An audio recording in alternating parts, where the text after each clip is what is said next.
আজ অনুষ্ঠিত হলো পশ্চিমবঙ্গ রেলওয়ে হকার্স ইউনিয়নের 10ম জেলা সম্মেলন। নিউ ফারাক্কা রেলওয়ে স্টেশন সংলগ্ন ইউনিয়নের অফিসে সকালে পতাকা উত্তোলনের মধ্য দিয়ে শুরু হয় এই সম্মেলন। মোট 153 জন প্রতিনিধি অংশ নেন। উদ্বোধন করেন প্রাক্তন সাংসদ অলোকেশ দাস। এই সম্মেলনে নতুন সম্পাদক হিসেবে নির্বাচিত হন বিকাশ ঘোষ এবং সভাপতি নির্বাচিত হন দিলীপ মিশ্র। সম্মেলনের পর নিউ ফারাক্কা রেল স্টেশন থেকে একটি মিছিল বের হয়।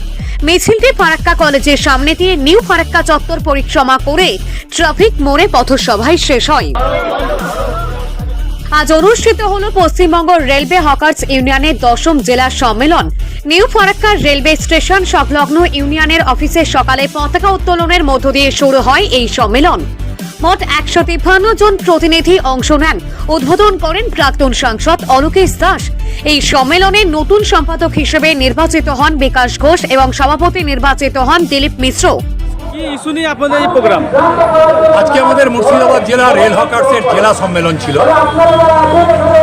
এটা আমাদের 10ম জেলা। আমরা রেল হকার্সদের উপরে যে আক্রমণ প্রশাসনে, কেন্দ্রীয় সরকার এদের কোনো লাইসেন্সের ব্যবস্থা করছে না, অথচ মাননীয় প্রধানমন্ত্রী বারবার বলে আমি চা বিক্রি করে মানুষ হয়েছি, অথচ প্রকৃত অর্থে যারা রেল হকার্স চা বিক্রি করে, ঝালমুড়ি বিক্রি করে, জল বা খাবার বিক্রি করে, তাদের কোনো নজর দেওয়া হচ্ছে না।